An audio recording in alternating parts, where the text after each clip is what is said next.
Hello, my name is Michelle Holloway, and I am pastor of the Baker and Haynes United Methodist Churches in Baker County, Oregon. This message is for July 25th, 2021, and it is titled Matters of the Heart. Before we delve into this second study on experiencing God's grace in the stories of Genesis, we really need to set the scene. If you're anything like me, the geography of the Middle East is a bit of a muddle in my brain. So I wanted to help sort it out by offering a picture of where all this is happening. The stories of the Garden of Eden and the flood take place in the valley. Oops, where is that? Over here, between the Tigris and Euphrates rivers. That was the known world. That was it. In the lives of the people at that time, nothing else existed but that fertile land between these two rivers. When Cain was sent away and was told that he would have a difficult time with his crops, it was because he was going beyond the rivers, here to the arid land of Syria, Iraq, Turkey to the north, and Iran. What these stories serve to do is to give an explanation for this group of people of how and why things were the way they were, and to show their understanding of God. The way these stories are told shows that these people had an understanding of God's grace, even if they didn't call it that. Our story today is one about Noah, his family, the ark, and the flood that destroyed all living things within the bounds of the two rivers, the Tigris and the Euphrates. That was their world, and this story is filled with sadness, disappointment, death, and redemption.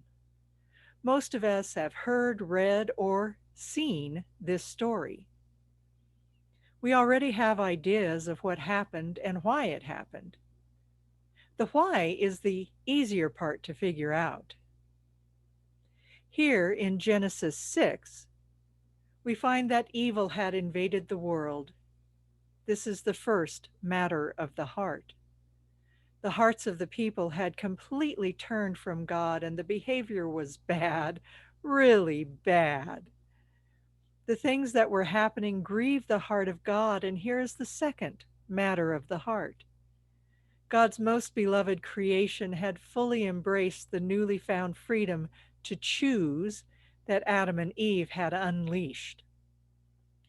Over time, at least 1,000 years, things got so bad that God chose to make it stop. The people were acting with evil intent.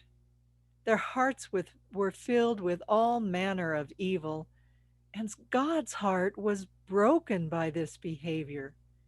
And God made the decision to rid the earth, the valley between the rivers, of all living creatures.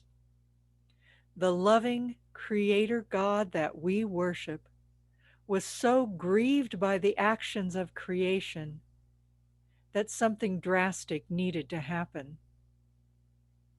For all that we believe about God being unchangeable, there is an aspect of God that is moved and touched by our plight. God is not beyond our reach, and God is changed by the actions that we take and by God's own actions. So, how would this all loving, grace filled God respond to the evil that had overtaken humanity? God wanted the relationship that had first been established in the garden, even when humanity didn't want God.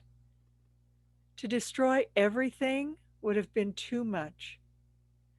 And so God found Noah, found favor with Noah and his family. God approved of them, and saw a way for redemption.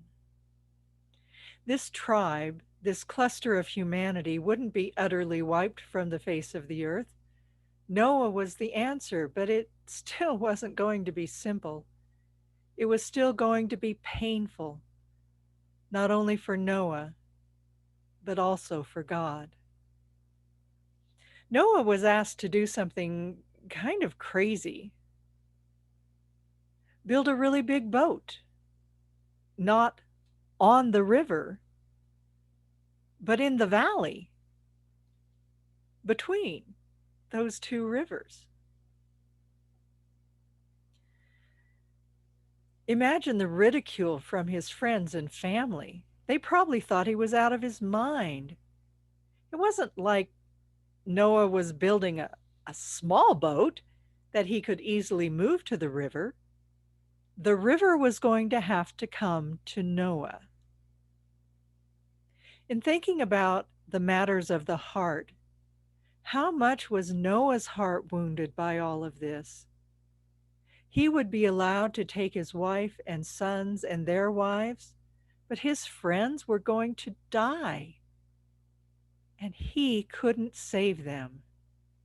What a terrible position to be in. For Noah, that took a lot of faith and trust to continue to be the crazy man building the boat, all the while knowing the destruction that would come. It's difficult to see God's approval here. This looks like the punishment that we see most often in these stories. People mess up and God punishes, which then makes it much harder for us to see that God actually does favor, approve of us.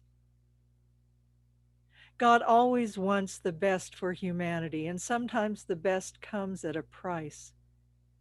We see that in the life and death of Jesus.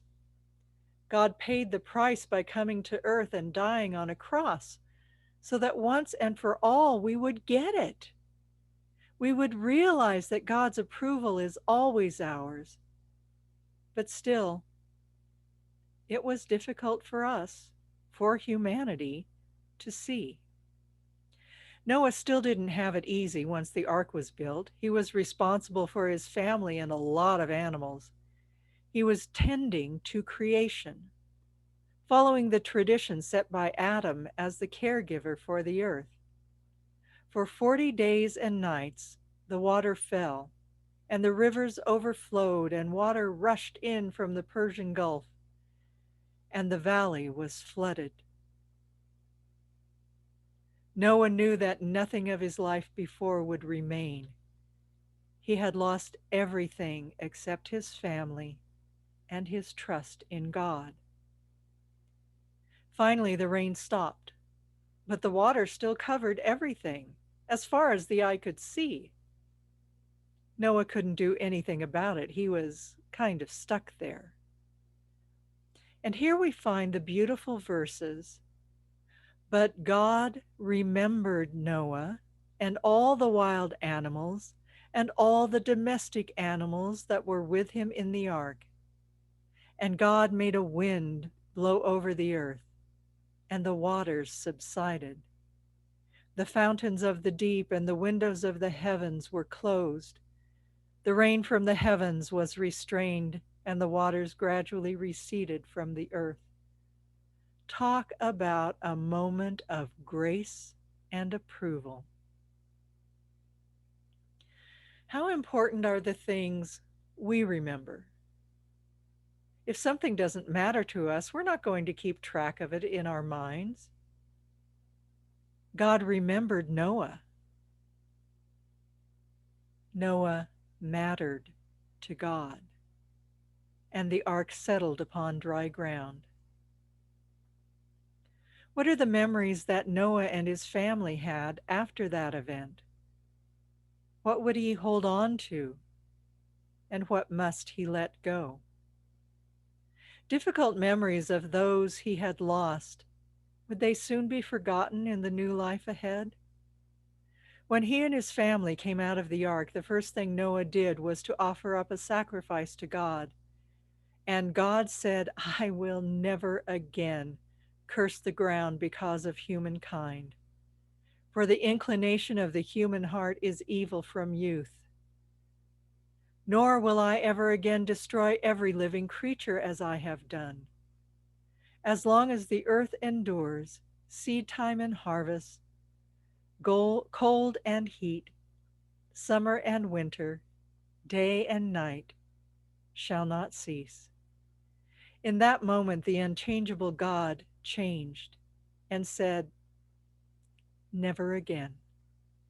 Even though God knew that the human heart was still inclined toward evil and not toward God, the events around Noah would never happen again.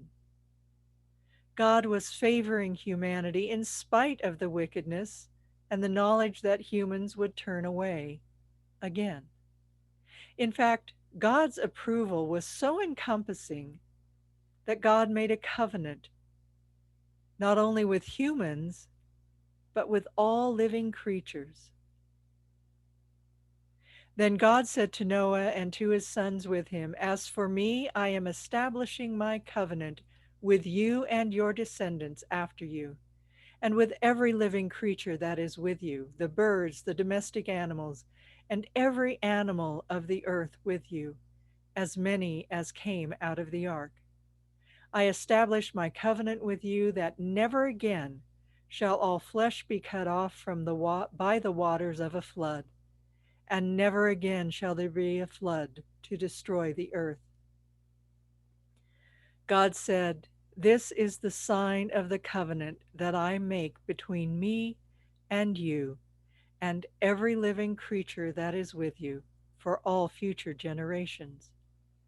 I have set my bow in the clouds, and it shall be a sign of the covenant between me and the earth.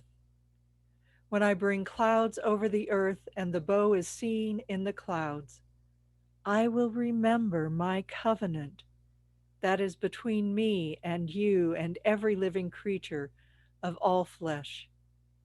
And the waters shall never again become a flood to destroy all flesh.